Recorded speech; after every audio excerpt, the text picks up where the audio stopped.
So hello from Green-Mopeds in London. So today we're taking out this LVeng LX01 out for a bit of a spin, also known as the ThElMoco X-Tra. So ThElMoco are the importer and LVeng are the manufacturer. And LVeng have been around for over 20 years. They do electric bicycles and various mopeds and motorcycles. We have another one of theirs which is called the LX05, which is a 3 kilowatt bike. This one is 2.02 kilowatts, so 20 watts. Okay, 28 mile an hour. The reason that we're sort of having it on our offerings is that of the range that you can get for this bike, and without necessarily compromising on technology, I suppose. So the 20 watt motor is made by Bosch, which most bikes these days are, and the batteries are made by Samsung. They're 60 volt 26 amp hour batteries. So most people, if they have any concerns about quality, those are the two things that they should be looking at. So LVeng haven't sort of gone cheap on the sort of technology. Bosch, although probably made under license like everybody else, and Samsung obviously a good make for the batteries. And with one battery, the sort of marketing range is 50 miles. So let's say that that's 40 miles or even 35 miles. But with two batteries, you're talking obviously 70, 80 miles. And for that price, you're getting, for 2544, you're getting this bike. So there aren't many other bikes and that sort of price bracket that will get you that sort of range. So, you know, people could say, well, you know, you're just importing cheap, we're just selling cheap Chinese imports, but they're all from China, apart from a couple of brands anyway. So, not sure that argument really can be used. So, with a Bosch motor and a Samsung batteries, 2544. If you want the single battery version, so that would be 40-45 mile range, you're looking at under 2,000. We'll talk about who we are comparing it to later, but it does actually give you something quite good value for money, I guess is the net of it. Okay, it comes in this sort of sky blue, a white and a grey. Okay, it's, if you're looking for a sort of comparison of sizes, it's more of a NIU-N size than an NIU-M size, if that makes sense. Or another way, it's bigger than a Super Socko CUX, but not as big as the Super Socko CPX. Okay, if that helps you. It's 1.88 meters long. The batteries weigh about 10 kilos each, assuming you have both of them.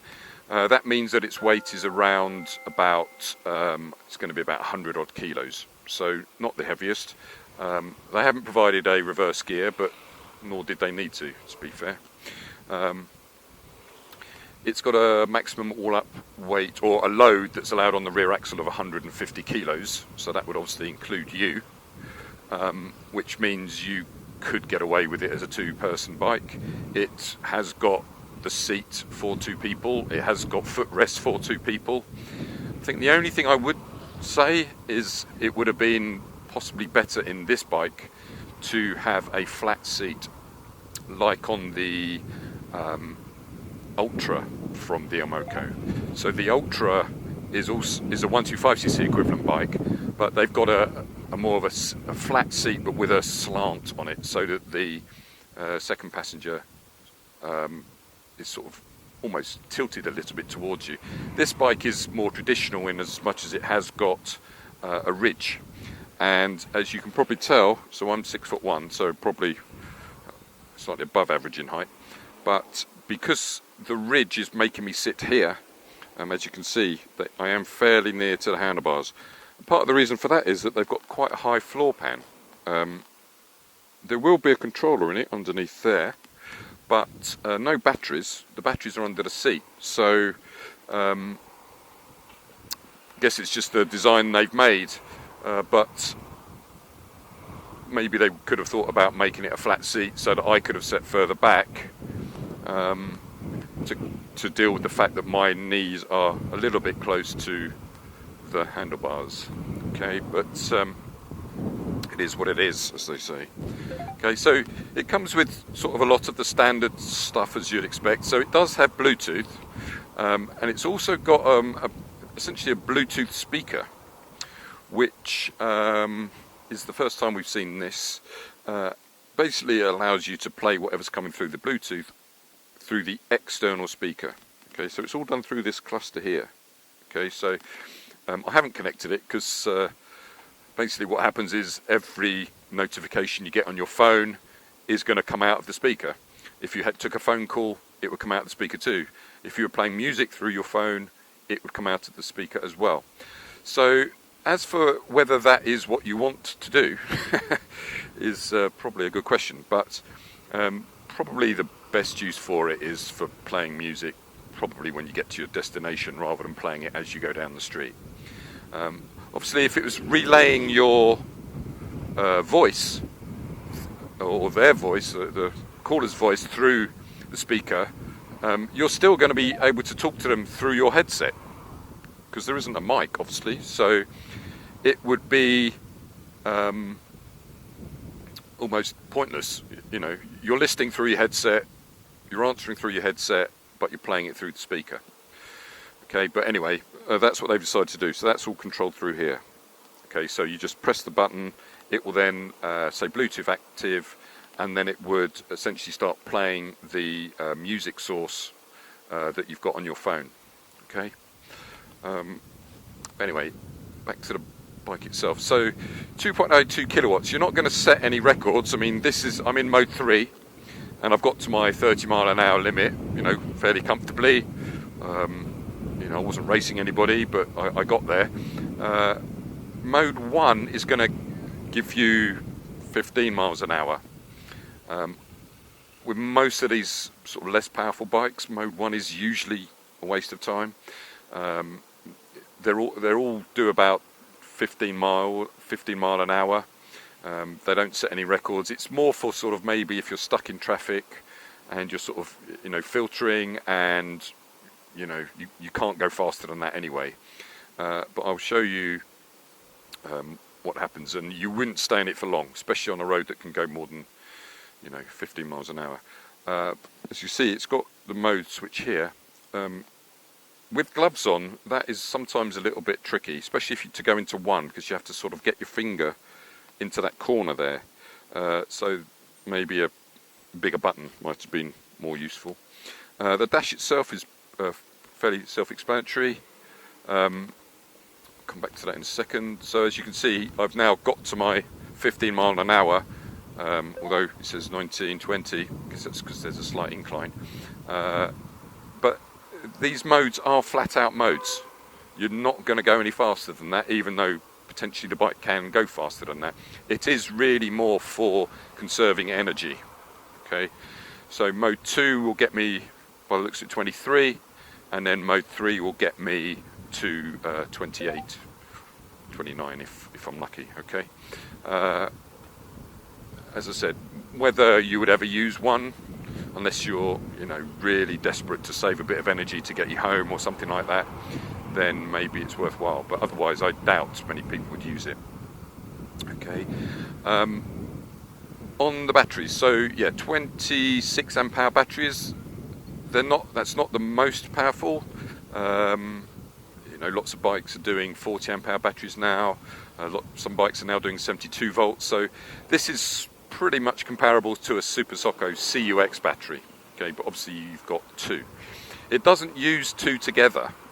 It uses them one after the other. By that I mean there is actually only one lead for the battery.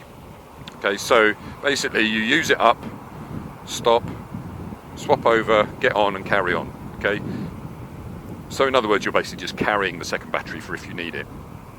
That also obviously flows through to charging.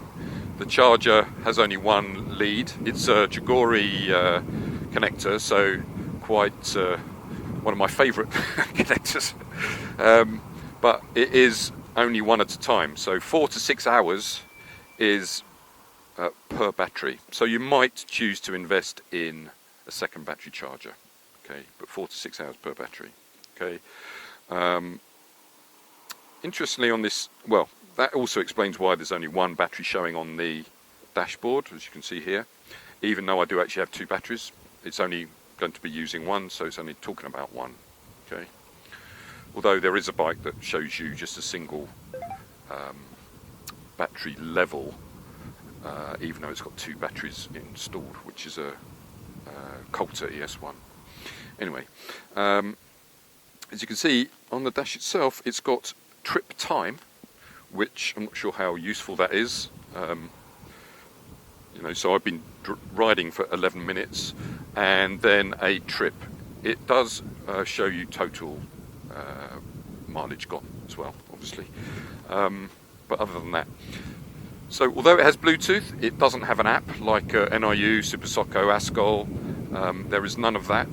The ThElMoco do provide it with a data tag though, so from a insurance perspective and finding it perspective, so that's quite good. Obviously you'd need, it has got an alarm, but you'd no ability to track the bike from your phone unless you added that in, which you can do. You can buy apps and GPS modules to add in after the event if that's what you want to do, okay. It's got USB for your phone down there. It's got a couple of cubby holes. As I said, the seated position is fine. As I mentioned on the static review, it has got a lot of floor space, but that's because there are no pegs. The second person is resting their feet on the same bit of real estate as you, okay. But as you can see, my feet are to the front, and that does leave quite a lot of space for the passenger if you were to have one. I guess the only other thing to add about down there is that it doesn't come with a mat, bearing in mind that underneath that centre panel is probably the controller. They might have considered getting a mat. I guess you could get an aftermarket one. But in terms of sort of cruising around, it's as good as any other 1800 2 kilowatt bike. It's as I said, not going to set any records. In terms of what you might compare it to, from a range perspective, you're probably talking about an NIU NQI Pro. Okay, 28 mile an hour, more powerful, but probably about the same range. Slightly challenges that it's £3,500 versus this one at 2.5. So that might sort of knock it out if you've got a budget to work against. But going in the other direction, as I said, it's physically bigger than an NIU MQI Plus Sport and a Super Socko CUX. But in its one battery version, it would be comparable to probably both of those. It's got more potential range than a CUX, you know, according to the marketing, on both of those actually. So the NIU MQI Plus Sport and the CUX. CUX is 40 miles quoted. M Plus Sport is 40 to 50, so probably about the same. But this one, the LVeng, is only £1,920, including the data tag, excluding the app. Whereas the CUX is currently 2049, and out of discount it's 2249, so £300 cheaper. And against the M Plus, it's also a little bit cheaper too. It's probably more comparable to NIU UQI GT. That's about the same price, but taller.